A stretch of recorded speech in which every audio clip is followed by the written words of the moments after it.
guys, welcome to Ate Cosson Vlog. So panibagong Toyota Coaster. Itong ginawa natin ay 15-seater na ang layout niya ay talagang medyo kakaiba at ang gusto ng may-ari ay maluwag at komportable yung coaster niya.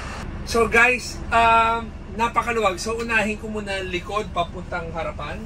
So unahin natin itong toilet. So itong toilet niya, yung toilet niya meron siyang vanity mirror, may lagay ng gamit, may sink, bidet, at saka meron siyang portalet. Itong portalet niya, ito yung stainless yung loob niya. Tapos pagkatapos ito, meron siyang lagay rin ng tissue, hawakan. So na-extra ko lang yun. Tapos this is the sofa bed. Ang nakakaupo na tao dito ay at least apat. Pag hinila ko to, nagiging sofa bed siya, katulad ng ibang video na pinakita natin. Tapos meron siyang window frame.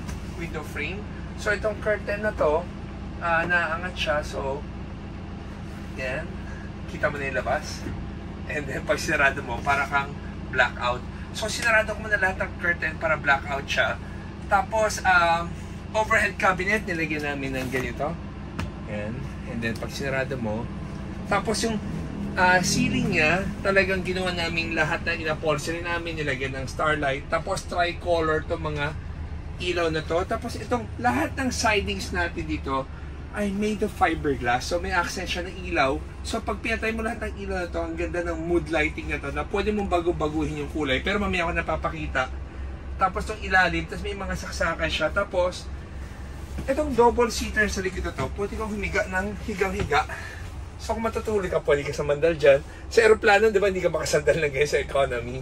Ito, relax na relax ka. Tapos sa harapan niya, may dalawang captain seat. So pinakita ko yung isang captain seat sa nakaangat yung footrest. Itong isa hindi. Pero para makita nyo lang yung galawan ng luwag niya. So pag umupo ka, ayan, I'm 5'10".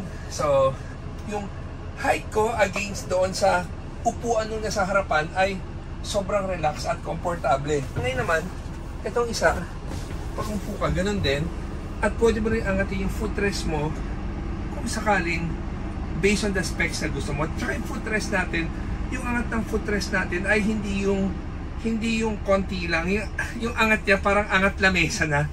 So talagang relax na relax ka. Dahil hindi ba pagka footrest mo konti na yung angat, after wala pang 10 minutes, nangawit ka na sa biyahe.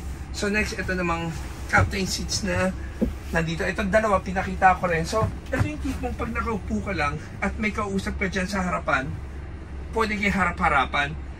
Ngayon naman kung sakaling nakapahinga na doon, gusto matulog at gusto pa rin matulog yung nakaupo dito, ganito naman. Ayan. So, napaka-relax, diba? So, kung meron kang coaster, meron kang luxury na gumawa ng ganyang kaluwag na para ka talaga rin sa business class. Etong client na to, ang ginawa niya, yung TV niya, nilagay niya talaga in-off center niya dahil gustong-gusto niya may daanan papuntang gitna. Yung daanan papuntang gitna niya, yung upuan ng passenger side, ginawa rin yan luxury seats para komportable nakaupo. Kasi umuupo dyan sa harapan ay family din. Pero itong second row na upuan na to, hindi na ginalaw. Baga original pa rin na upuan. So, guys, ang ganda ng layout ito, napakaluwag. Gusto rin na may-ari medyo simple lang, hindi na rin namin yung flooring, ito na yung flooring natin.